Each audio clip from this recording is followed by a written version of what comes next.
Uma sexta coisa que o pecado faz é que o pecado ele humilha. O pecado humilha.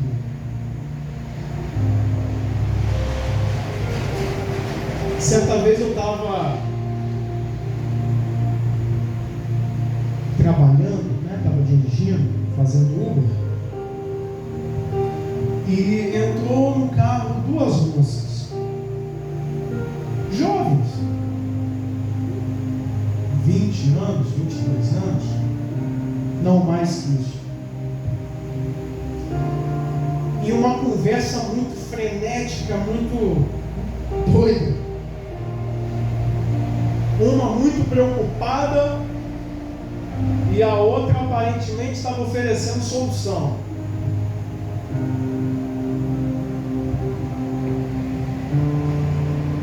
A menina estava com dívidas, estava com problema. Ela conversou com a amiga dela e a amiga dela tinha solução do problema, irmãos. A amiga dela tinha. A amiga dela levou ela em um centro espírita.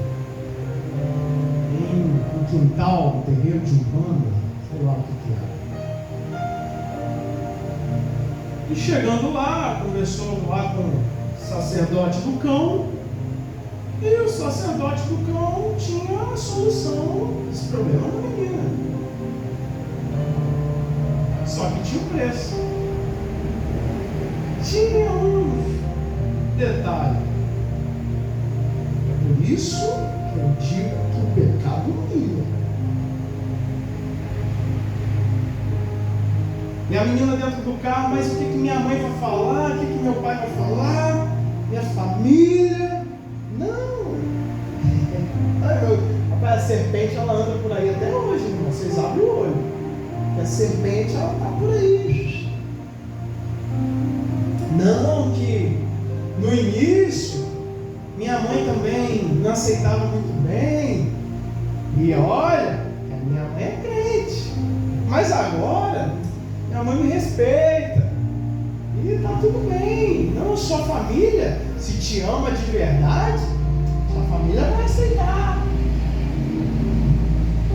E eu dirigindo, pensando, meu Deus, o que essa menina vai fazer? Misericórdia.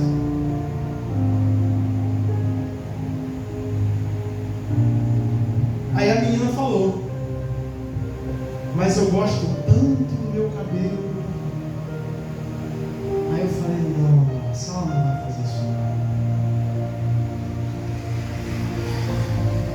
O que Satanás pediu? Raspa a sua cabeça, pega o cabelo, faz lá o negócio lá e taca fogo.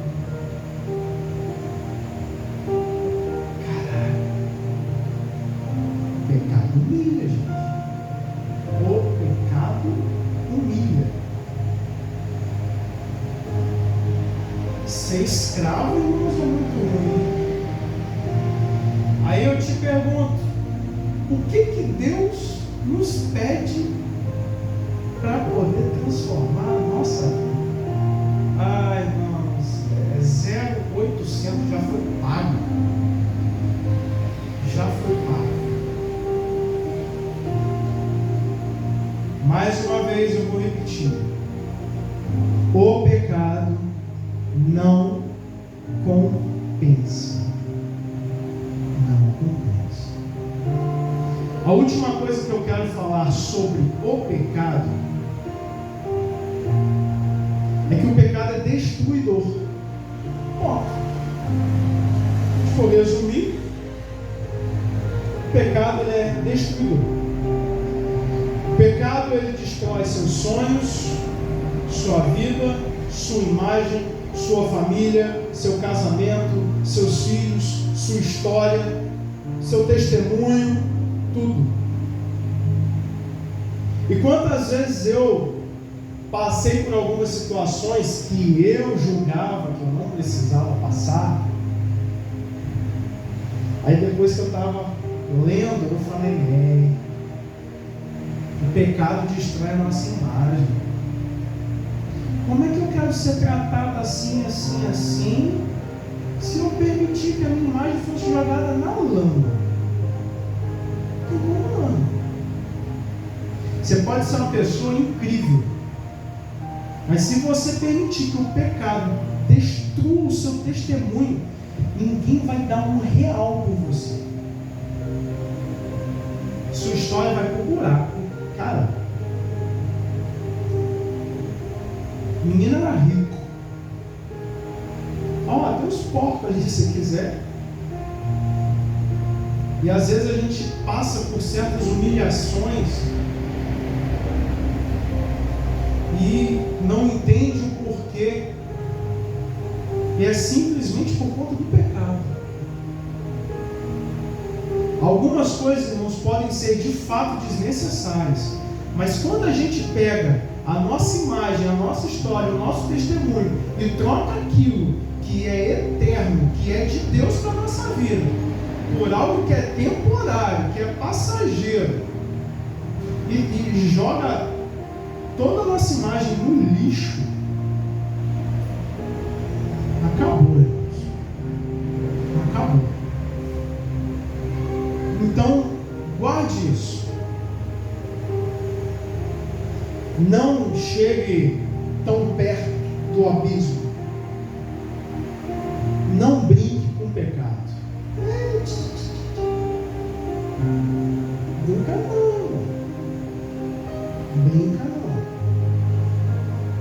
Porque o pecado é destruidor. E pode ser uma coisa muito simples para destruir a sua vida inteira. Não brinque com o pecado.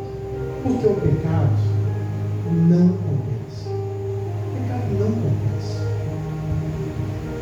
Mas, como a história não termina por aí,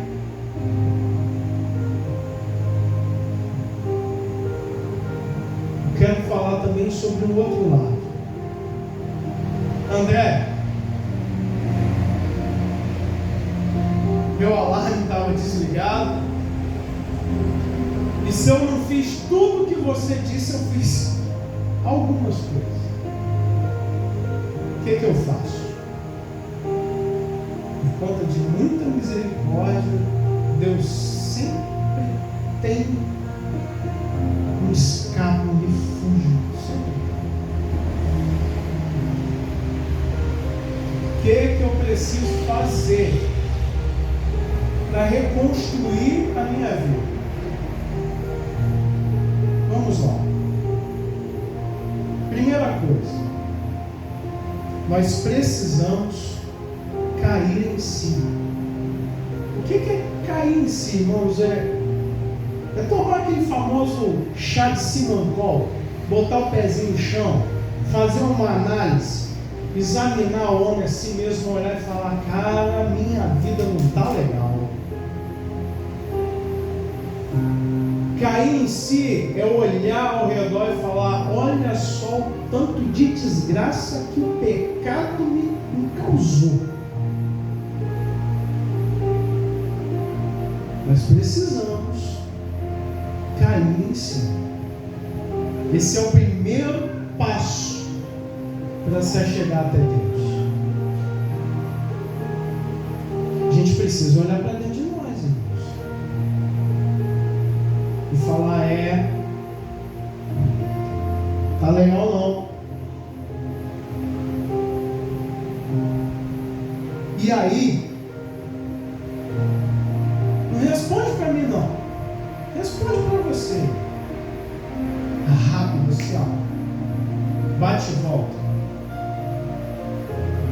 Sua vida está melhor hoje do que era ontem? A sua vida é hoje o que você gostaria que ela fosse hoje, há 5 anos atrás? Pensa aí. Será que a nossa vida é como ela poderia ser se a gente não tivesse pisado na mão algumas vezes? Às vezes tudo que a gente precisa é cair em si. A segunda coisa que a gente precisa fazer para poder se achegar a Deus. E isso aqui é difícil, muito difícil, é confessar os pecados. Quer voltar para Deus? Analisa, dá uma olhada, identificou o problema? Confessa. Irmãos, confessar pecado é um negócio difícil, porque às vezes a gente ora oração. Quem já orou assim? Senhor, meu Deus, meu Pai, perdoa pelos pecados que eu cometi, cometo e vou cometer. Ai, irmãos, todo mundo já orou assim um dia. Aí qual o pecado? Senhor, me perdoa porque eu briguei com meu marido e eu não precisava brigar com meu marido. Dá nome. Senhor, me perdoa porque eu roubei. Senhor, me perdoa porque eu menti. Senhor, me perdoa porque eu adulterei. Senhor, me perdoa porque eu não sou um bom pai. Senhor, me perdoa porque eu não sou um bom filho. Senhor, me perdoa porque eu não sou fiel à tua palavra. Nome do pecado tem que botar para fora. Irmãos, é igual pus. Se a gente não espremer a inflamação, ela vai continuar lá. Eu anotei um salmo aqui, Salmos 32:3 diz assim, os irmãos podem conferir se quiser: enquanto eu escondi os meus pecados, o meu corpo definhava de tanta dor. Você pode fazer o que você quiser, que enquanto você não botar o pecado para fora e confessar ele, você vai continuar sofrendo, porque esconder pecado não resolve o problema. Jogar para debaixo do tapete é balela, não vai resolver, e vai chegar num ponto tão grande, mas tão grande, que vai bater um desespero, que faz com que a pessoa até desacredite que tem solução para ela, por conta de acúmulo de pecado. Então, irmãos, confesse pecado. Conselho: confesse pecado para Deus. Confesse pecado para o seu pastor. Também não vai sair contando coisa errada que você fez para qualquer um, não, que termina de desandar a sua vida toda. Está doente, está com problema? Procura médico. Não vai conversar com outro doente, não, que piora. Você vem espirrando, ele vem tossindo, daqui a pouco estão os dois com febre. Vai confessar pecado para quem pode te ajudar. Vai contar problema da sua vida para a dona Maria da esquina, não, que ela vai arrebentar a sua vida. Mas confesse seus pecados.